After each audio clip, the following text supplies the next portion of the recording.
I, like pretty much all people in creative spaces, have spent the last year hearing from everyone, you're out of a job.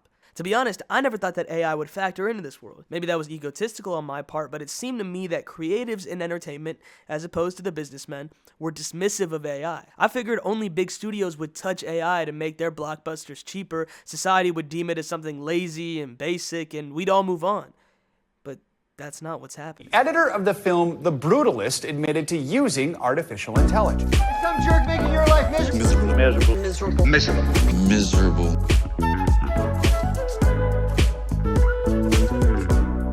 Now, to be clear, AI is a buzzword used to advertise new technologies that aren't all that new. They're repackaged processes that have existed on our apps for longer than I've been alive.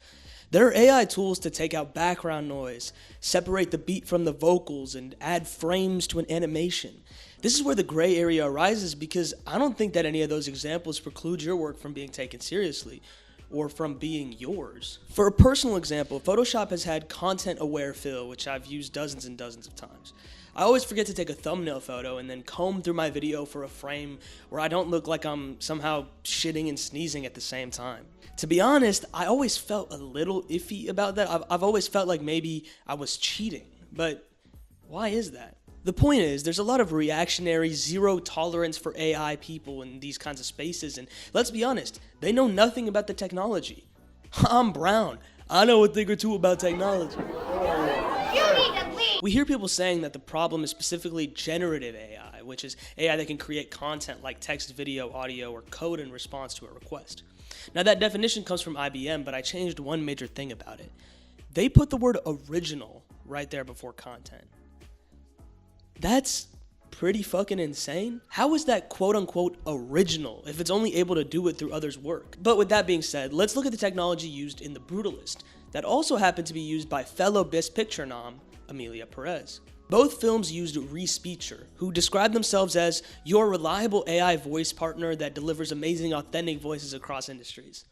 I love how they add your in there like they're fucking Spider-Man and not a tool that could be used to synthesize Benjamin Netanyahu saying, I want to start World War III. Let's not get political. They're trying to get political. Yeah, that says vacation, dumbass. A Ukrainian software company, they've been developing speech synthesis software from Kiev since February of 2018. A Tech.eu article from 2020 indicates that they raised $1.5 million from a suite of private equity firms. But something that's less discussed is that they participated in an accelerator by none other than Comcast's NBC Universal. Although the Wikipedia page indicated that there wasn't evidence for this, if you go to NBC, you'll find that they are included on their website and a plethora of articles. It's mind-blowing that studios and corporations were already fully aware of the direction in which generative AI was heading by 2019, but we didn't. Makes us look like dunces, huh?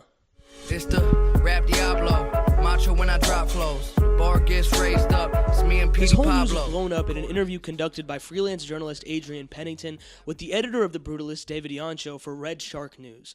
Most of the interview was focused on Brady Corbet's decision to shoot the film on VistaVision, a format peaking in usage in the 1960s, continuing in special effects-driven films like Star Wars in the late 70s before fading from popularity. It's kind of like the 3D craze from back when we were kids, but for weird old people. When I went to see The Brutalist in theaters at Alamo Drafthouse, there was a pre-screening docu-short thing about VistaVision and Corbet's decision-making, which leads me to believe that this interview I'm talking about was just part of the press run regarding this format to encourage the super niche cinephile audience for a film like this to actually show up and watch it. The work of production designer Judy Becker is clear in these beautiful wide shots of Laszlo's Community Center. It's truly a visual feast. But what this interview accidentally shone a light on was the audio. Andy Stout, the editor of Red Shark's website, commented on the extremely unanticipated effect of Pennington's interview in an article opening with the line, well, that escalated quickly. Yeah, dude, you might have just lost Adrian Brody and Felicity Jones Oscars. The excerpt from this fateful article reads, Jancho, a native Hungarian speaker, said that he fed his own voice into the AI model, which was then used to help Jones and Brody's characters. With a quote pulled from Jancho himself reading, most of their Hungarian dialogue has a part of me talking in there. This is a big deal, isn't it? Most of their Hungarian? There's so much Hungarian in this movie. Obviously, the main thing was the lengthy letter Laszlo sent to his wife, but there's little bits throughout the entire film. Jancho also said, you can do this in Pro Tools yourself, but we had so much dialogue in Hungarian that we really needed to speed up the process. Here we clearly have desperate filmmakers given an absurdly minimal budget by greedy pigs up in 7 different studios' towers. But here's my caveat. They could have just not done it. Nobody, and I mean nobody, would have cared if the Hungarian wasn't perfect. Hungarians get it. Nobody would have cared if the sequence was dubbed by someone better at Hungarian. Nobody would have cared if they just made the whole thing in English. Most scenes already contrive these little bits to force the characters to speak English to each other. They could have just kept doing that. In the case of Emilia Perez, however, it seems that AI was not a late-stage decision to save time and money, but an intention from early in production. Perhaps even its inception. Emilia Perez, From penis to vagina. is a musical, and they cast an actress, Carla Sofia Gascon, who cannot sing. Gascon's vocals were reportedly blended with those of French pop star Camille, I don't know how to speak French, Camille, who co-wrote Emilia Perez's songs and score. My question is, why not simply dub the songs like nearly every film produced in the Indian subcontinent for the last 80 years? We don't care that Shreya Ghoshal's vocals come out of Katrina and Deepika and Aishwarya's face. Low-key, we're just happy to hear the greatest voice ever so often. So we can see where there's a problem.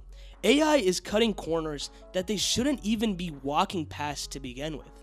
It seems like we've reached the end of this journey. This is a gray area that people are going to disagree about, presumably for years. Maybe it'll be like film and digital, where it's left to old guard auteurs to stick to humanity. A world where prestige filmmakers pursue some sort of stamp of approval to verify that their work was 100% made by humans. However, we're not totally done, because there's another caveat. The Brutalist used AI in 2 different ways, and the second one is way more slimy. Yes, y'all, and you don't stop to the beat, y'all, and you don't stop. Following the aforementioned Red Shark news article, Brady Corbet came out to confirm in an exclusive Deadline interview that yes, indeed, Respeecher was used for the film. But then again, this was never a hidden fact. The company is in the closing credits of the film itself and on IMDb or anywhere else where you want to look. Respeecher themselves have multiple press releases about this. But it's more important that we highlight the statements he denounced. Mainly that, quote, Judy Becker and her team did not use AI to create or render any of the buildings. However, Red Shark themselves, along with Deadline, have found evidence against this.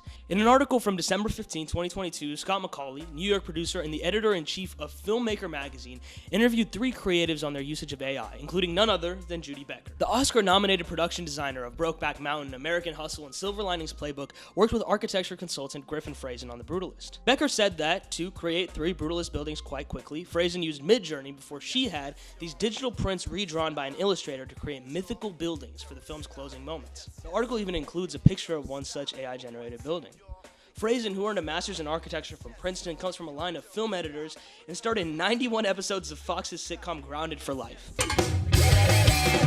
Now, am I saying he's an incompetent Nepo baby who used AI for buildings on a gig he only got because of daddy? Yes. I'm just kidding. The point being, Corbet could carefully word his statement that AI was not used to create or render the buildings because they were created and rendered by a human who was interpreting an AI drawing. It's a real I did not have sexual relations with that woman situation. Hey, you know they got your mans. They got your mans on sex assault charges. We're getting to such a weird zone now. Imagine if someone generated a novel in AI and then typed it by hand, fixing little mistakes and making word choices. How could you trace that? You could only have a hunch. And even then, as more things are created by AI, kids will grow up to write like AI, not because of any fault of their own, but simply because that's what they consumed. How are we going to parse things then? I guess as I was writing this video, I thought I had found a conclusion, but then the whole thing proceeded to blow up in my face. The title is not a question I have the answer to be honest, but simply a question I want to pose to everyone. I don't think there's anything evil about using AI to get rid of the background noise in a shot or procedurally remove a boom pole or a Starbucks cup left in a shot. But on the other hand, I think I'd sooner shoot myself in the face than watch a Midjourney movie in theaters. That's just me, though.